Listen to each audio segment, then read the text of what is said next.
Hey, I'm Mishi Harman, and from PRX, this is Israel Story. Ancient Land, Modern Tales. Israel Story is produced together with Tablet Magazine, where some of you might have heard our first season. But if not, don't worry. You can catch up on our brand new feed on iTunes, or anywhere else really that you get your podcasts, all under Israel Story.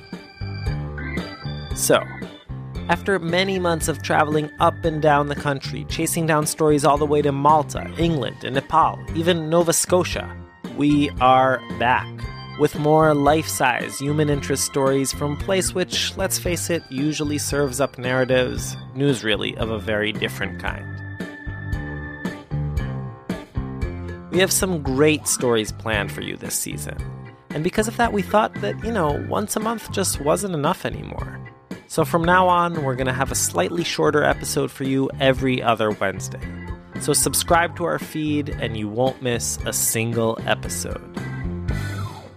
All right, so here we are starting our second season. And it's funny, but when you think about Israel, you think about the Middle East, maybe about Europe, you think about ties with America. What you most definitely don't think about is Africa. Even though basically we're right around the corner. So in today's episode, that is what we're going to think about. Out of Africa and back again. For most Israelis, at least in the last few years, the phrase out of Africa has nothing to do with Robert Redford and Meryl Streep. It's synonymous with this guy. My name is Yuval Noah Harari. I come from a small provincial town near Haifa, at the hub of the petrochemical industry of Israel, and I'm a lecturer at the Hebrew University of Jerusalem at the Department of History. In 2011, he wrote a book. I'm now known mainly for writing Sapiens, A Brief History of Humankind, which is a survey of human history from the Stone Age to the Silicon Age. And ever since it came out, A Brief History of Humankind has been at the top of the bestseller lists. Everybody has read this book. That's Deborah Harris, the international literary agent for Yuval's book. And she's right. It's kind of rare to walk into a house and not see it on the shelf. Yeah, I think it's up to about 150,000 copies. It's really unheard of. This is by far the most successful nonfiction book ever published in Israel, and certainly from Israel abroad. And just to make sure that we didn't think that was an exaggeration of a happy agent, Deborah started listing off some of the translations. US, UK, France. I've just done Estonia, Indonesia, all of Scandinavia. We don't have Iceland yet. Korea's coming up soon. Japan is coming up soon. So is there a movie in the future? I'm not handling the movie rights, sadly. What all these people, minus the Icelanders that is, are so excited about is the tale of how humans came out of Africa. All humans are African in origin. Both our bodies and our minds evolved in adaptation to African environment, to the savanna of Africa. They didn't evolve in adaptation to living in Scandinavia or in California. So no matter where you are or who you are, in a very deep sense, you are African. In case you weren't listening in high school bio, here's Yuval's Brief History of Humanity, in just under 35 seconds. Humans evolved in East Africa around 2.5 million years ago, and then you had a wave of different species of humans spreading out of Africa and settling Europe and Asia about 2 million years ago. And then you had the second coming out of Africa about 70,000 years ago, when one human species, Homo sapiens, spread from East Africa and basically conquered the entire planet, driving to extinction all the other humans around the world. Now, somehow Israel has a way of ending up in the middle of everything. GOP presidential debates, for example. Israel, I love Israel. Oh, by the way. On day one in the Oval Office, I will make 2 phone calls. The first to my good friend Bibi Netanyahu to reassure him we will stand with the state of Israel. Israel is a priority to be able to fund and keep them strong. Imagine a president who stands unapologetically with the nation of Israel. But in the whole complicated Out of Africa story, Israel actually does play a central role. May Goder is a postdoctoral fellow at the Weizmann Institute in Rehovot. She's a prehistoric archaeologist. Somewhere between 60 and 50,000 years ago, modern humans start taking over the world. Now, how does Israel connect to this big story?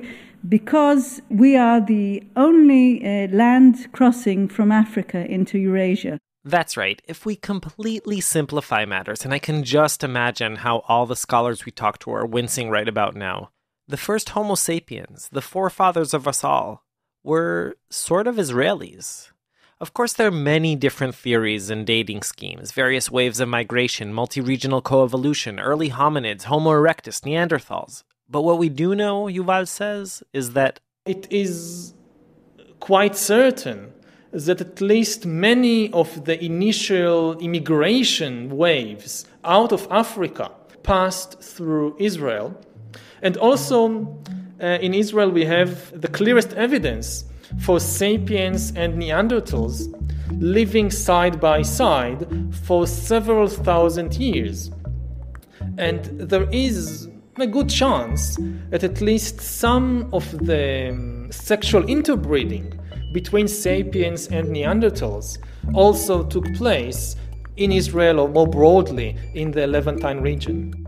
So you might know about the land of milk and honey, but I'm just going to go ahead and propose a whole new branding campaign. Israel, the land of sex between Neanderthals and sapiens. Anyway, those original migrations weren't a one-time thing. People have been journeying between Africa and Israel ever since. There was Joseph, who showed his jealous brothers by becoming a hotshot advisor to Pharaoh. There was, of course, this guy. Let my people go! The slaves are mine. A bit more recently, there were waves of immigration from North Africa, Morocco, Tunisia, Algeria, and then, starting in the 70s, also of Ethiopian Jews. So we go way back. And today on Israel Story, we have two tales of people going in completely opposite directions, continuing in this grand migrational tradition. Act 1, how do you say Anne Frank in Tigrinya? Yochai Meital brings us the story of one member of the latest group to cross the Sinai.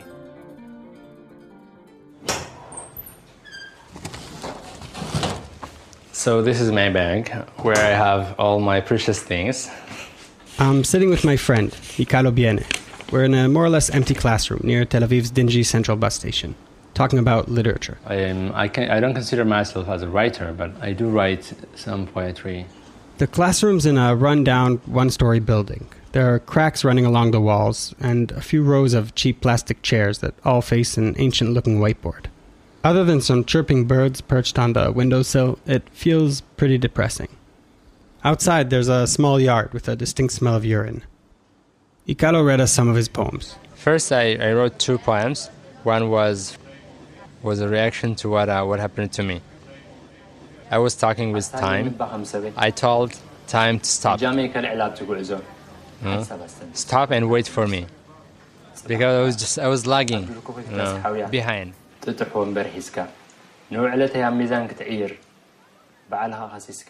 We're here because Icalo runs an after-school program out of this place. It's for the children of Eritrean refugees like himself. Icalo's in charge of English and Tigrinya, the mother tongue that many of these kids are rapidly forgetting.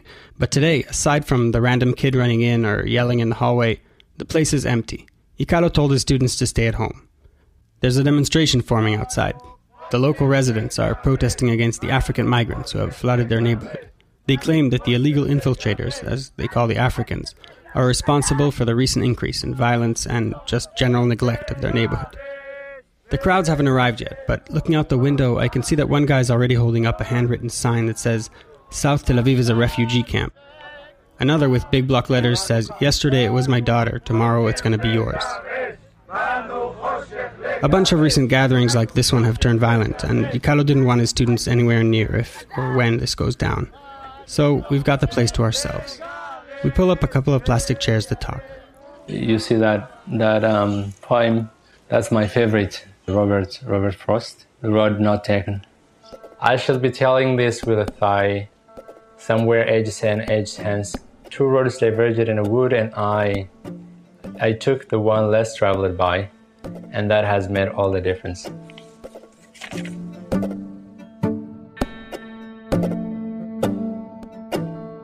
Who's Yikealo? That's a tricky one. I've known him for a few years now, and we've become friends, and I know he doesn't particularly care for labels. I guess I could present him as some sort of maverick, finishing both a BA and an MA in psychology, an unusual feat for an asylum seeker in Israel. Recently, he was even offered a spot in a PhD program. I could also tell you he's a teacher, an educator, that he works so hard that he barely sleeps, that he's poor, that he shares a one-room flat with 3 roommates, all of them also Eritrean refugees, that he's a survivor of civil war, of torture, of interrogation, extortion, and displacement from his family, from everything he knows, really. And he's also a poet, with an Anne Frank obsession. An obsession that started long before he ever even heard of Israel. But we'll get back to that in a minute. Yikealo was born in rural Eritrea. By the time he began university, he was a young idealist with a big mouth. He said what he thought, and in Eritrea that isn't such a good idea. He was put under surveillance by the secret police, interrogated, tortured, and eventually released. But Yikealo knew that next time it would be much worse. So he made arrangements and slipped across the border to Ethiopia. In order to protect his family, he didn't even say goodbye. It wasn't an easy decision, but at that time I thought in a matter of years, some years, then I would be back to Eritrea. That's what I was thinking. You learn from life. I learned that I can never go to Eritrea while the ruling party is still there in power. But I learned this when I crossed the border, you know. Once he crossed into Ethiopia, he was picked up by the border patrol and sent to a nearby refugee camp, where he joined thousands of other Eritrean refugees. It was hot, dusty, lonely, and dull, but Yikealo found his place, not among people, but among books. So there was a library. It was full of books, actually. It was really nice library, although it was extremely hot. The days came and went, weeks seemed to creep by slowly, and Yikealo sat in the library, which, even though he remembers as nice, was really just a couple of shelves, a ragtag collection of tattered books, each with their own travel story. I didn't have many friends, so I had only books that are my friends, and you make the characters in the books your friends. And these new friends carried him far away from his confined existence. They took him to Osho's ashram in Pune, India. You will be surprised to know that the word devil and the word divine have the same roots. Or to Robinson Crusoe's desert island. For the first time in my life, I am utterly and completely alone. All the way to packed arenas in the U.S. with passionate self-help gurus like Tony Robbins. This could be the greatest time you ever lived. It can be the best financial time, the best emotional time, the best spiritual time of your life, but you better take control of your state. And then he stumbled upon this little diary. Saturday, 20 June 1942. The diary of Anne Frank. It's an odd idea for someone like me to keep a diary, not only because I have never done so before, but because it seems to me that neither I, nor for that matter anyone else, will be interested in the unbosomings of a 13-year-old schoolgirl. When I read it, the end, I couldn't help crying. I want to write, but more I didn't know about the story. I didn't know anything about Jewish. I know about the Second World War, a little, but not specifically about Jewish or Anne Frank. There is a saying that paper is more patient than man. I thought she would be freed at the end, but she died. So she was a friend, and I felt like as if I lost a friend. It was very, very painful. After reading it over and over again, Yikealo decided to translate the diary into his language, Tigrinya. So between teaching at the camp school and playing his flute, this is him by the way, he sat with a small pocket dictionary, a new notebook, a couple of pencils and an eraser, and began. It took him 2 years to translate the book, but just as he was finishing, the situation in the refugee camp changed dramatically. Militant opposition groups turned up and started threatening the residents. And some of these groups are groups that we don't like. Some of them are jihadists. Daily life in the camp became dangerous. At some point, my friend was kidnapped. Like a good friend of mine was kidnapped. This friend, also a teacher at the camp school, was nearly beaten to death. So I said, then tomorrow is my turn. Once again, Yikealo had to flee. First, he headed to Sudan, then to Cairo. Along the way, the smugglers, human traffickers really, forced him to give up his belongings, including his handwritten notebook, which contained what was probably the world's only translation of Anne Frank's diary into Tigrinya. The smugglers told us that we should not carry anything, even a piece of paper, with us, and that they would bring all our things to Cairo with a car, like by car, and I trusted them. And I gave all my stories, my diaries, and my certificates, the translation of Anne Frank. Once they got to Cairo, Yikealo begged the smugglers to give him his things back, but no one was listening. They didn't give it a shit, It wasn't meaningful for them, but it was meaningful for me. I didn't want people to see me crying, but I was crying during the night. I couldn't sleep. 3 weeks in Cairo, and I was crying almost all night.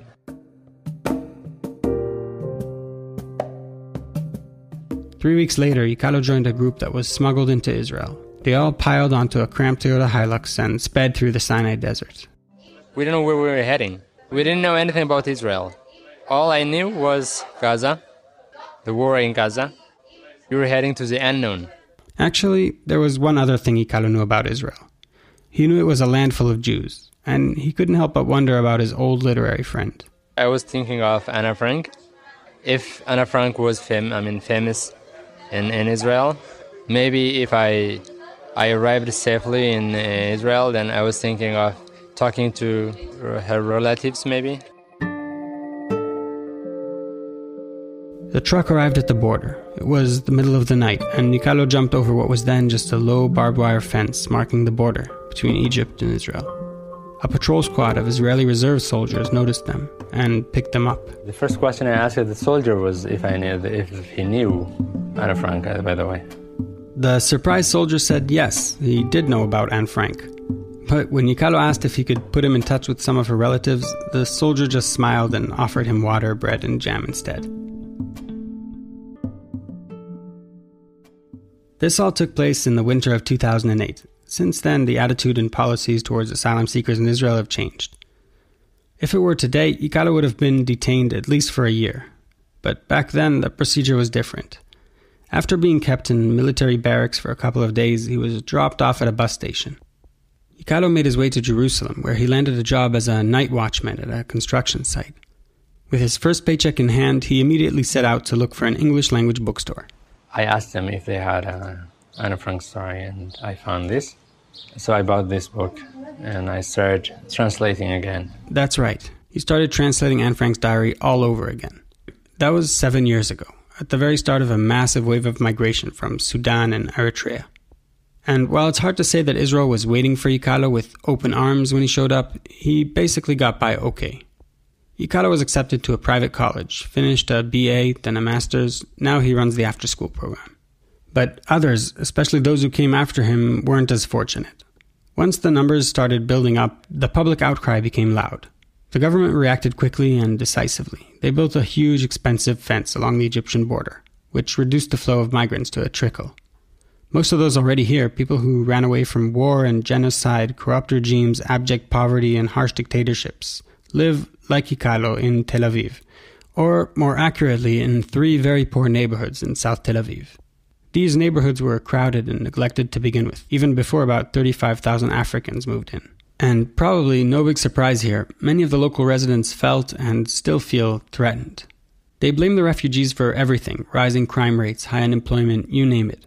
One particularly vocal activist, a guy called Baruch Marzel, set up his headquarters in the same building where Yikealo and his roommates live. Most of the anti-refugee activity is organized in those offices, so whenever he goes in or out of his apartment, Yikealo looks around and kind of bows his head.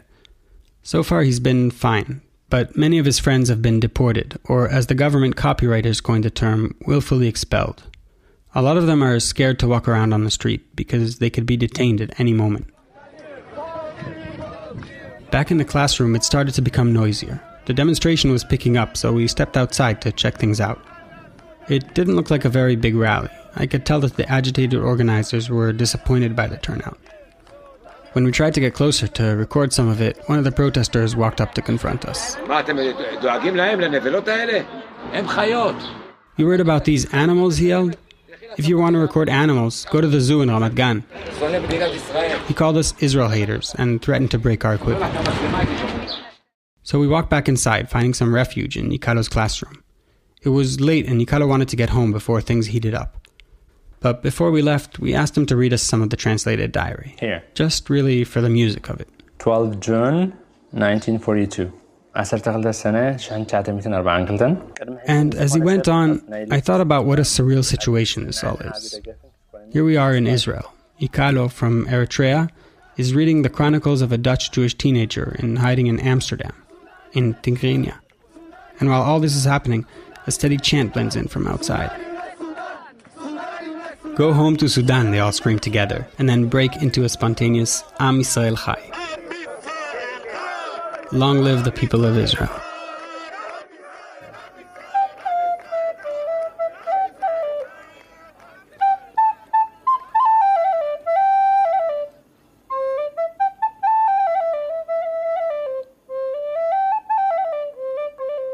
Yochai Maital is a senior producer on our show.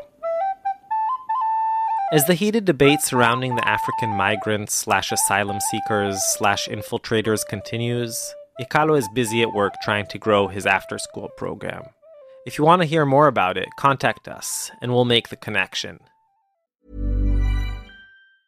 How many of your employees are trying to balance paying bills and saving for retirement? Support your participants today and tomorrow with Vanguard well on your way at institutional.vanguard.com. All investing is subject to risk. Advice provided by Vanguard Advisors, Inc., a registered investment advisor. So, not all the movement is coming out of Africa and into Israel. Our next story is about the opposite journey.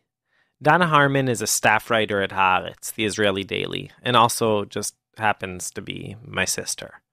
Act 2, White Suzuki Days. Just a quick note that this story might not be ideal for young children. I had just turned 30, and in many ways, a lot of ways, my life was amazing. I had a rooftop apartment in North Tel Aviv with no kitchen but a lot of light and the perfect neighborhood cafe directly downstairs where I signed for my cappuccinos. I was the diplomatic correspondent for the Jerusalem Post, which was a big old job, and I was also having a big love affair with the diplomatic correspondent from Haaretz, the rival paper. So, big love, big stories, lots of excitement. But somehow, and at some point, I started wanting out. It was 2000, the Camp David Peace Summit had just failed, as had the peace talks before that, at Wye and Shepherdstown. The Israeli-Palestinian story I was covering, and living, felt heavy, like it was going to be serving up the same plots and the same quotes from the unnamed same high-level sources in the Prime Minister's office forever. It was summer, and it was too hot. I knew there was a world outside of here, other storylines, other people with totally different problems tied up in totally different knots. And I was just young enough and adventurous enough, or maybe just dumb enough, to easily give up everything familiar and set out in search of things I knew almost nothing about. And that's how I got my one-way ticket to Nairobi. My parents were not impressed. Neither was my newspaper, and nor was the boyfriend. But for reasons no one, including really me, totally got, I had what I can only describe, and I know how cliché this sounds, but a totally burning desire to go roam Africa and try and understand and write about that continent. And when I got there, I was so thrilled to be under those African skies and also so relieved to be out of the Middle East with everything that I loved but was sick of that nothing fazed me. Not the hovel of a room that I rented, not the electricity that flicked on and off, nor the so-called rape gates I was supposed to lock at night to stop anyone who might be attacking the compound from attacking me. not getting sick and being on my own, throwing up into a bathtub with no running water, not my lack of Swahili, or even my new, demoted freelancer status, which had me pitching stories as often as I was writing them. Nairobi was violent and a little dangerous, and the stories I started writing around Africa were often shocking and sad. At the time, AIDS was raging, nearby Somalia and Sudan were burning, Congo was a war zone, and hunger was unabating across Ethiopia. Really upsetting. And yet living there in Kenya was also moving and inspiring and fun. I loved the way people spoke, the cadence of their language, the way they said pole pole, slowly, slowly, when you tripped, and the funny, small, unlikely, and unfamiliar tales they told me. Early on, I realized that I couldn't do reporting or living there without a good way to get around. And considering both how great a driver I am in the best of circumstances and how everyone's always scaring everyone else, with good reason, about carjackings and so-called robbery, I realized I needed both a car and a driver. And that is when Robert entered my life. I found him through the Israeli embassy. He'd applied to be a driver there a few months earlier and didn't get the job. But when I asked for some advice there on going about finding a driver for myself, the ambassador's secretary handed me a pile of rejected resumes and told me to have a look. I wish I could find that CV of Robert's today, and I have looked for it, but I remember that it really made me smile. Maybe because under hobbies he put talking to people, or maybe because he also listed listening to Dolly Parton music. He showed up for the interview in an ill-fitting suit and tie and was nervous and seemed very serious about car stuff. And I liked him, and that was that. From then on, we were a team. The first order of the day after I hired Robert and got a real job as the bureau chief of the Christian Science Monitor in Africa was to buy a car for him to drive. Robert was in charge of the search, and we went from garage to garage, peering under hoods and checking gearboxes and kicking tires. And I'm going to wager that he knew as little about it all as I did. We ended up with a rattling white Suzuki Samurai, which I thought was really cute, and my serious Land Rover-type journalist friends made endless fun of and called a sorry excuse for a four-wheel drive. We spent almost 3 years together, Robert and me, crisscrossing the country, as well as driving over into Uganda and Tanzania, and even once all the way to Rwanda and the border with Congo. Me, doing interviews, writing stories, and trying to find a decent internet connection. Robert checking the maps, giving me advice, waiting to get my visas, and helping me translate sometimes. And both of us singing Dolly Parton along the way.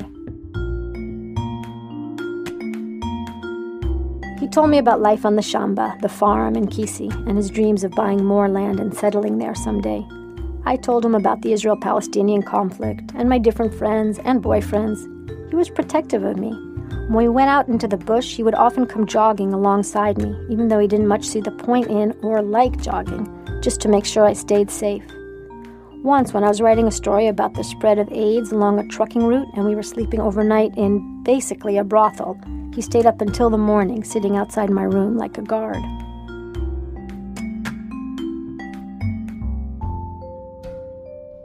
I got to know his family over time. His wife and daughter, who tended the family farm up north, and his sister-in-law, who he lived with in the city, together with his youngest daughter and son. All of them getting by mainly with the help of the meager, but apparently normal salary I paid him, $100 a month at first, and then, by the end, $200. I had never had anyone work for me before, and I never really got the hang of acting like a boss, especially in the way white bosses typically acted in Kenya. I felt uncomfortable if Robert had to wait for me in the Suzuki for too long. If I was at a dinner party and he was parked outside, I would make him a plate and take it out to him or try and leave on the early side. If I was sitting at home writing and he was in standby, I wouldn't really be able to focus until I let him go home. We were friends in a way, and the same age. I had gone to Harvard and then gotten a master's at Cambridge, and he hadn't finished high school, so that's a big difference. And I was white and he was black, obviously, and I had the money and the power and he was working for me, also obviously. But then again, we really did share a curiosity about many of the same things, and we found a lot to discuss. And in the context of Africa and things tribal and African, he often knew more than me. Although just as often, he couldn't frame what he knew. When he told me he wanted to be a journalist like me, I got him a few notepads and pens and encouraged him to do some writing. I said maybe my paper would publish something of his, say, about Kisi traditions. He tried, but it never held together. His sense of narrative was different, and he never got into the habit of marking beginnings and endings of stories, although I encouraged him to keep practicing.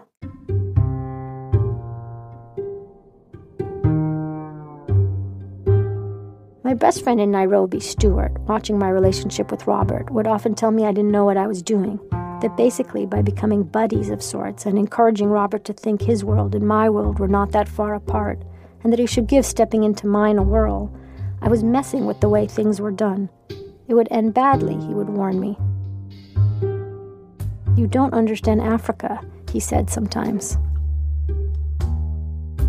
Stuart is what's known as a KC, which stands for Kenya Cowboy.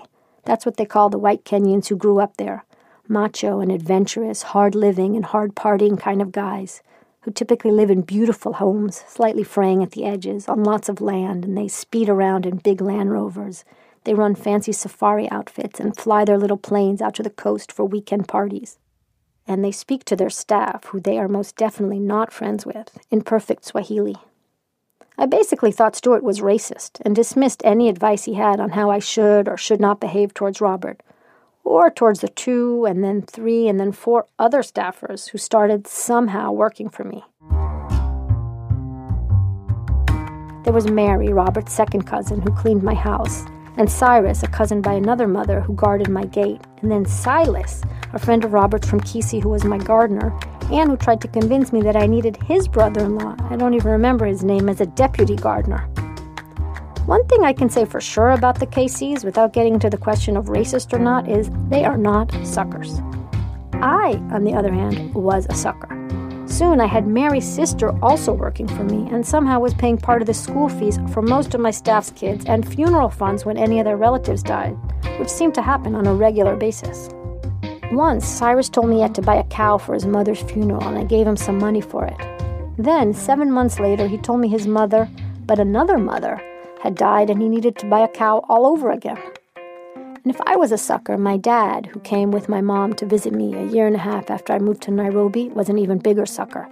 He felt so uncomfortable with Robert waiting around for him and driving him and opening doors for him that he would tip him practically every time he got out of the car, even though I told him again and again that he didn't need to, and shouldn't, because actually that was just his job. Robert, in turn, loved my gentle dad. And when, one rainy day 1 year later, Robert's wife gave birth to another baby son, Robert told me he was going to name him Little David, after my dad, David. I told him I was really touched. Of course, I paid into the fund for the baby naming party, and I went to Kenyatta Hospital to see the kid and kissed his fuzzy head when Robert's wife, Rachel, put him in my arms. But when the baby came down with malaria a few months later and went back to the hospital, I didn't go visit. I actually didn't even think that much about it.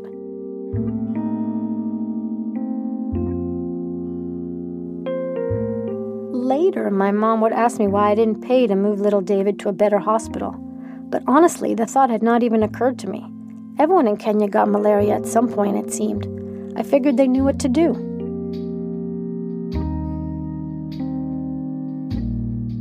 I was down at the coast celebrating New Year's with friends when Robert called, and he said, "David is no more." At first, I didn't know what he was talking about. Then I realized the baby had died.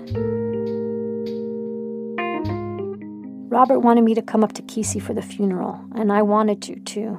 Some cousin of his got my Suzuki and picked me up, and then, picking up and packing in more and more relatives into the car along the way, we headed up to Kisi. The child's body was in a tent, and Robert asked me to partake in the Kisi tradition of sleeping in the tent, too. I did. I also helped the family purchase a cow for the funeral and was the one who gave the eulogy. My parents called and relayed their condolences to all those gathered as well. Robert was really proud that we were all involved, but not everyone up there was so sure about it. And I also started wondering if maybe I was overdoing it. I heard some whispering that the reason little David had died was that Robert had called him David.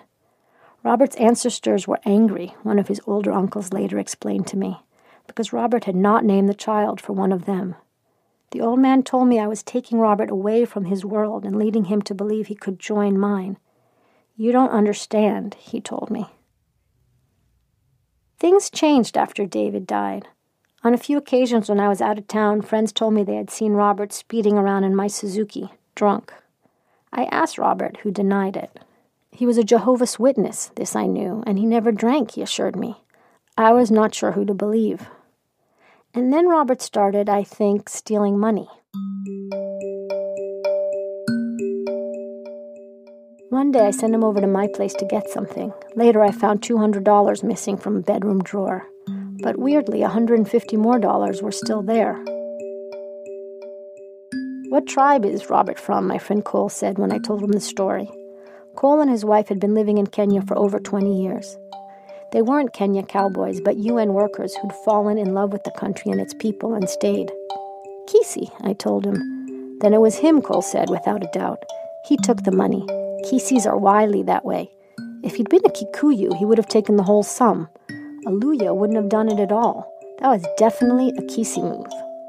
Cole was racist too, I decided. I asked Robert and he denied it. Again, I wasn't sure who to believe. When I got my bank statements and saw someone was taking money out, $20 here, $30 there, adding up to hundreds, I knew I had to face what was happening. I confronted Robert, who'd had access to my bank card when I was away on work trips so he could pay my electric bills on time.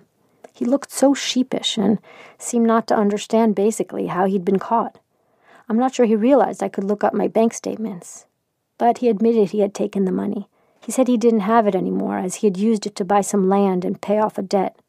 He said he thought I might not notice, and he promised to pay me back. I should have fired him. But that very day that he admitted he had taken the money, he drove me to my gym, and when I arrived I realized I'd forgotten to take my sneakers. I asked him to go fetch them for me back home. And then I sat there thinking about what a strange world we live in, that I should be in the position to send a grown man away to pick up my sneakers, or be able to get away with paying him a monthly salary lower than my gym membership and still think we were friends. I didn't fire him, and the problems continued. On one occasion, when I let him drive my Suzuki back to his own home on a rainy day, he skidded and rammed into a busy kiosk, almost killing someone. The crowd then turned and attacked him, taking away the money I'd just given him for Christmas and battering his face. I traveled more and more than usual that winter. I was busy, but I was also just avoiding a man who was clearly in trouble in a situation I didn't know how to handle.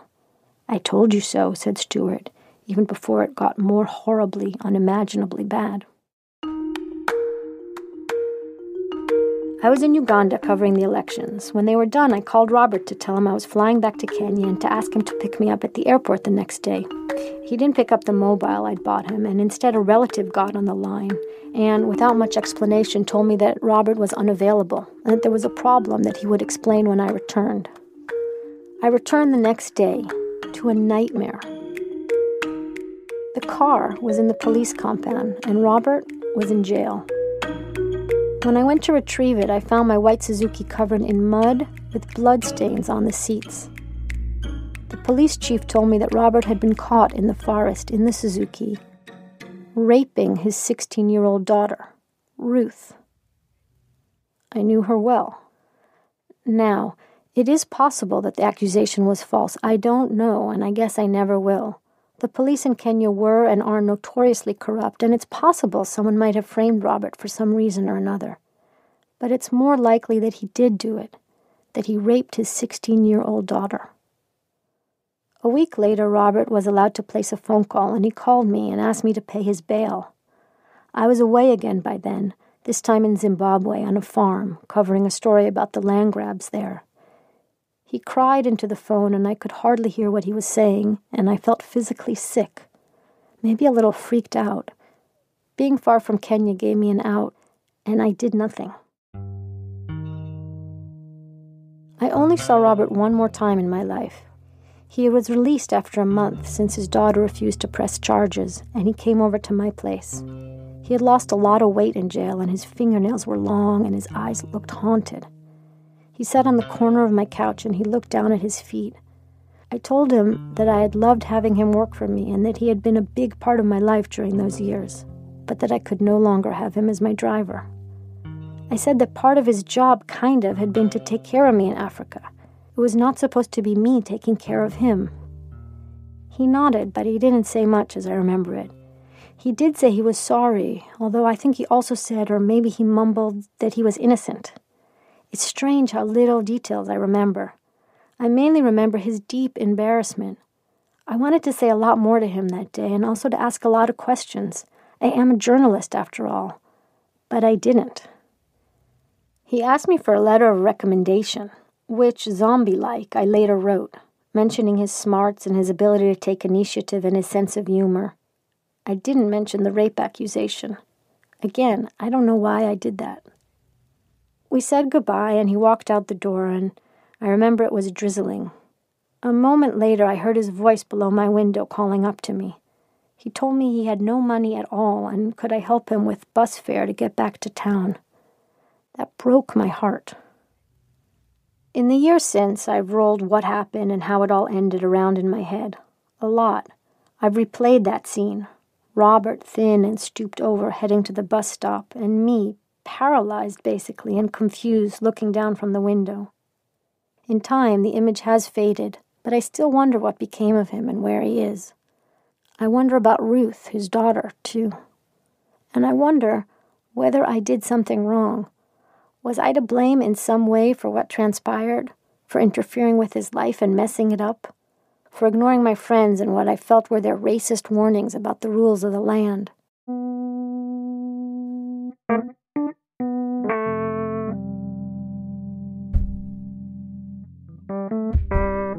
I had a lot of good intentions, but nothing here ended up good. Of all the difficult stories I heard and witnessed and wrote in Africa, this one was the saddest for me. And it was sad in part because I knew I had a role in it. I just could not understand what it had been. I spent another 1.5 years in Africa after that day I waved goodbye to Robert, and had 2 other drivers, neither of whom were that much fun and neither of whom became my friends. I didn't even try. And when the son of one of them asked me for help with his university fees, I explained that it would be difficult for me. And when I finally left, I donated my Suzuki to a home for street kids called Shangilia. It means rejoice in Swahili. I still get newsletters from them sometimes, and I think they still have the car.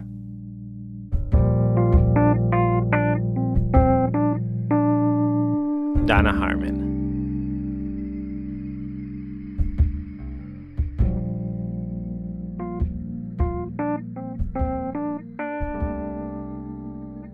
And that's our episode. We hope you enjoyed it and continue to listen and spread the word.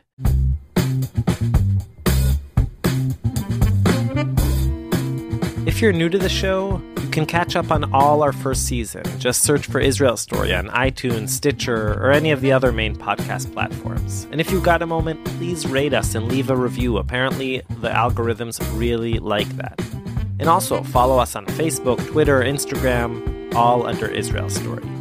Now, before we go, I wanted to say that Israel Story is looking for sponsors. As all you podcast listeners know, companies like Audible, Squarespace, Stamps.com, MailChimp, they've all become household names thanks to podcast sponsorships. And that can be you.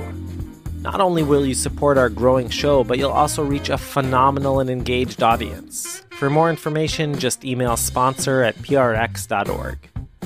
Israel Story is brought to you by PRX, the Public Radio Exchange, and is produced in partnership with Tablet Magazine. Go to tabletmag.com/Israel Story to hear all our previous episodes and read fascinating articles about Israel.